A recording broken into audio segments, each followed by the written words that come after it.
लड़कर हम बीजेपी को फ़ायदा पहुंचा रहे हैं। तो मेरा एक प्रश्न ये है कि नीतीश जी की पार्टी जेडीयू जा रही है गुजरात इलेक्शन लड़ने और उनकी पार्टी एमसीडी दिल्ली भी इलेक्शन लड़ने जा रही है। तो गुजरात में तो मेन लड़ाई बीजेपी और कांग्रेस के बीच में है। वहाँ जेडीयू क्या करने जा रही है, किसको वोट काट के और किसको फ़ायदा पहुँचा रही है। तो आज जेडीयू अगर गुजरात में इलेक्शन लड़ती है तो बीजेपी को फ़ायदा पहुँचा रही है। हम भी कह सकते हैं कि वो वोट कटवाएं। आज दिल्ली में वो इलेक्शन लड़ने जा रहे हैं तो हम कह सकते हैं कि जेडीयू वाले भी वोट कटवाएं, इसलिए कि वो आम आदमी पार्टी को नुकसान पहुँचाने के लिए जा रहे हैं। तो ये बात बेतुकी बात है कि बार बार ये एमआईएम की बात की जाती है। एमआईएम की वजह से जो है बीजेपी, हम अपनी लड़ाई लड़ते हैं, अपनी ताकत की लड़ाई लड़ते हैं। और दूसरी बात हमें बोल दे, एमआईएम कोई छोटी मोटी पार्टी नहीं है कि एमआईएम ऑल इंडिया पार्टी है। एमआईएम इस देश के 15 राज्यों में इलेक्शन लड़ती है। मैं पूछना चाहता हूं कि जेडीयू और राजद कितने राज्यों में इलेक्शन लड़ती है? एक राज्यों में या 2 राज्यों में, ज़्यादा से ज़्यादा 3 राज्यों में इलेक्शन लड़ती है। तो ये बड़ी पार्टी कौन हुई? आपके मेंबर हो सकते हैं कि बिहार में आपके मेंबर ज़्यादा असेंबली में हों, लेकिन हमारी पार्टी आपसे बड़ी पार्टी है, हमारा विस्तार ज़्यादा है, हम सारे बड़े आयाम में, बड़े क्षेत्रों में इलेक्शन लड़ते हैं। इसलिए हम किसी के गुलाम भी नहीं हैं, हम किसी के बंधुआ मजदूर नहीं हैं कि कल ये कहते हैं कि हम जो है से वो आप राजद को वोट दे दीजिए या कांग्रेस को दे दीजिए या जेडीयू को। हम किसी के, हम अपनी क़यादत को खड़ा करना चाहते हैं, अपनी लीडरशिप को खड़ा करना चाहते हैं, अपने को मजबूत करना चाहते हैं और कुछ नहीं। बस हमारी लड़ाई हमारी है, हमारी अपनी पार्टी है, हमारा अपना झंडा है और हमारी जो है से वो मेहनत है हमारी। इसलिए इस मामले में कोई कंप्रोमाइज़ नहीं है और किसी के हम ABCD नहीं है। एआईएम पार्टी जिंदाबाद, गुलाम मुर्तजा अंसारी जिंदाबाद। जी क्या बोल, बुल्हनी में अपना सामना किससे मानते हैं आप जेडीयू को, राजद को और या किससे लड़ाई? हाँ मानी बात है, हमारी लड़ाई जो है वो जेडीयू के कैंडिडेट के, गठबंधन के कैंडिडेट और बीजेपी के साथ है। हम आप जानते हैं कि गोपालगंज में जब हम इलेक्शन लड़े और पहली बार वहाँ से इलेक्शन लड़े तो हमारा तीसरा पोजीशन था वहाँ, हम 12,000 से ज़्यादा वोट लाए। तो इसलिए यहाँ भी हमारी लड़ाई जो है गठबंधन के कैंडिडेट और बीजेपी के खिलाफ है। 30,000 मुस्लिम वोटर है, कैसे 30 नहीं 60,000। नहीं, क्यों समझते हैं कि सिर्फ मुसलमान ही हमें वोट देंगे? हम सिर्फ मुसलमानों की पार्टी थोड़ी है, हम जो है ऐसे दलितों की पार्टी भी है, हम पिछड़ों की पार्टी भी हैं, हम सारे लोगों की पार्टी हैं। मंच से जो बातें होती हैं वो मुसलमानों के ही लिए होती है। नहीं, कहाँ बात होती है मंच में? ऐसी कोई बात नहीं होती है। कोई अगर कोई जो वक्ता जो है अपने जज्बात में कुछ बात बोल देता हो, लेकिन ऐसी बात नहीं। आप हमें कहीं दिखला दीजिए कि बैरिस्टर असदुद्दीन ओवैसी साहब ने सिर्फ मुसलमानों की बात की हो। वो सारे लोगों की बात करते हैं। हम जय भीम और जय भीम का नारा लगाते हैं। आप हमारे हर जगह जाकर देखिए, ऐसी कोई बात नहीं। मेरा नाम इंजीनियर आफ्ताब अहमद है और मैं पार्टी का जनरल सेक्रेटरी हूँ बिहार का। साहब कैसे पुरानी फतह करेंगे बताइए? थोड़ा सा पीछे मोबाइल मजबूती के साथ इलेक्शन लड़ेंगे पुरानी फतह करेंगे इंशाअल्लाह। क्या क्या मुद्दा रहेगा आप बताइए? ये भ्रष्टाचार के विरोध और विकास के लिए। हाँ, लोग आपको भाजपा की बी टीम बता रहे हैं, क्या कुछ कहेंगे इसमें? ये उनकी मर्जी है, वो जो चाह रहे हैं कर बोल रहे हैं। हम लोग मजबूती से चुनाव लड़ रहे हैं और जीतेंगे। गोपाल और मोकामा की तरह, गोपालगंज मोकामा की तरह सिर्फ वोट काटिएगा या कुढ़नी में जीत की भी उम्मीद रखते हैं? पूरे जीत रहे हैं हम। तो क्या प्राथमिकता जीत होगी के लिए जीतने के कुछ- बाद आपका? ये विकास हाँ? कितना वोट से प्रमुख मुद्दा क्या रहेगा आपके लिए? विकास के अलावा क्या कुछ मुद्दा क्या रहेगा सबसे प्रमुख? तो क्षेत्र के कई मुद्दे हैं। भ्रष्टाचार को रोकेंगे और विकास करेंगे। कितना वोट से जीत होगा आपका? 20,000। इंशाअल्लाह। कुढ़नी में प्रत्याशी उतारने में देरी हुई, नॉमिनेशन भी अंतिम दिन कर रहे हैं, तो कहाँ पे अटका हुआ था? कोई अंतिम नहीं था, सब पार्टी अपने हिसाब से करती है। ये मेरे कैंडिडेट है। हम लोग हैदराबाद से, हम लोग का जब आया सिस्टम रही है, जब राष्ट्रीय जनता दल अपनी सिटिंग सीट नहीं चुनाव लड़ती है तो उस पर भी सवाल होना चाहिए, आखिर राष्ट्रीय जनता दल क्यों डर गई है। ये आरजेडी की सीट थी, राजवल्लभ जी का कन्विक्शन होता है तो उनकी पत्नी को मिलता है, दूसरे जगह होता है आनंद सिंह जी को कन्विक्शन होता है तो उनकी पत्नी को मिला। लेकिन ऐसा क्या हुआ कि एक मल्ला समाज के नहीं दिया, हमने एक पासमानदा मुसलमान को दिया है। नीतीश जी पासमानदा की बात करते हैं। राष्ट्रीय जनता दल को अगर पासमानदा हितैषी है तो गुलाम मुर्तजा साहब के लिए सपोर्ट करें, क्योंकि कुछ जो उनके कैंडिडेट है वो बीजेपी से चुनाव जीते थे, बीजेपी में मंत्री थे।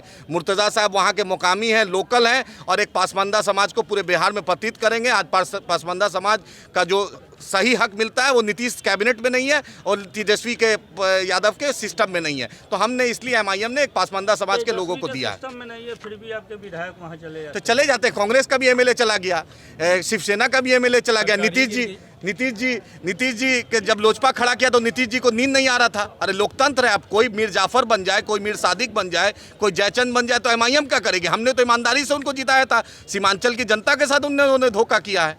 हमारे पार्टी के जनरल सेक्रेटरी हैं इंजीनियर जो ऑर्गेनाइजेशन के इंचार्ज सर इस पर बोले।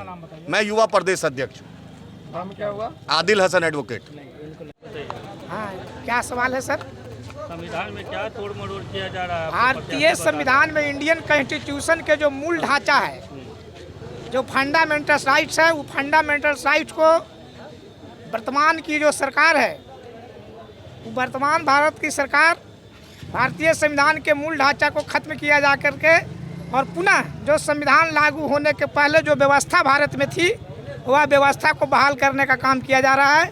तो हम लोगों की प्रायोरिटी रहेगी, प्राथमिकता रहेगी भारतीय संविधान को 100% पूर्णतः जो 26 नवंबर 1949 को भारतीय संविधान को भारत की जनता को जो अधिग्रहित किया गया, समर्पित किया गया, उसका हूबहू लागू करवाना मेरा उद्देश्य है। लाइफ, लिबर्टी और प्रॉपर्टी, जी जी, मूलभूत। हाँ, मूलभूत। तो उसमें क्या अंतर है?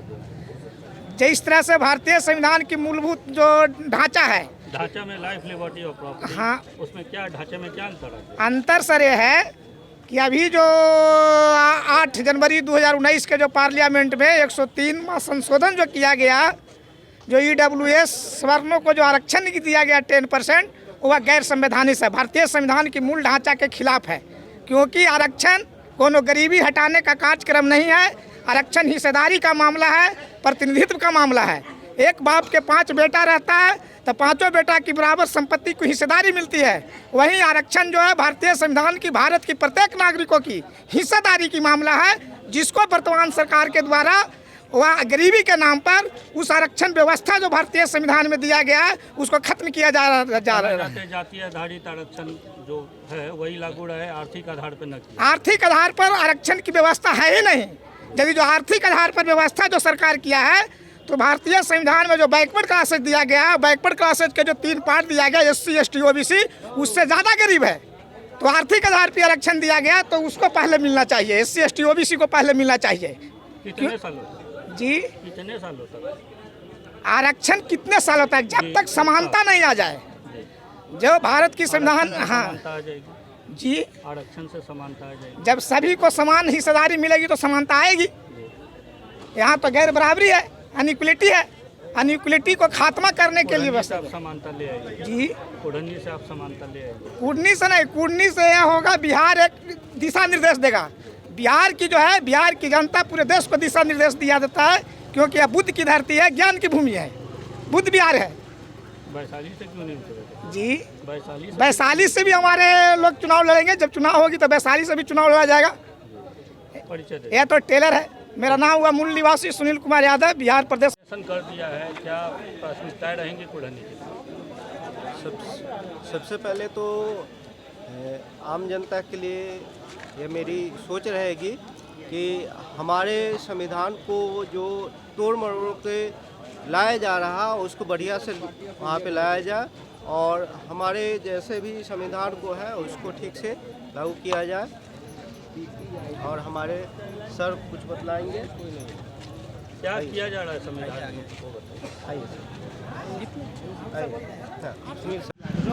बोले जनता का साथ, बोले जनता का साथ है। हम जनता के साथ है। जनता से उम्मीद क्या है? जनता से उम्मीद है कि जनता हमें वोट देगी और जिताएगी। जीतने पर क्या प्राथमिकता होगी? जितने के प्रयत्न है कि मेरा जितने भी गरीबों है, युवा है, जितने भाई हैं, सब लोग को हमारे साथ है और साथ रहेंगे। हमारे प्रखंड में जो है क्या होता है कि दलालों का मसीहा बन चुके हैं। हमारे प्रखंड में कोई ऐसा काम होता है जो बिना दलाल के काम नहीं होता है। थाना है, थाना में बिना दलाल के काम नहीं होता है, उसको दूर करेंगे।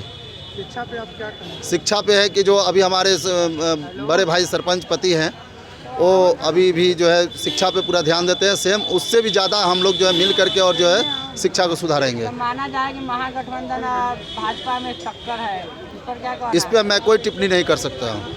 जनता जनार्दन है, जनता मालिक है, जनता जो भी करेंगे जनता करेगी।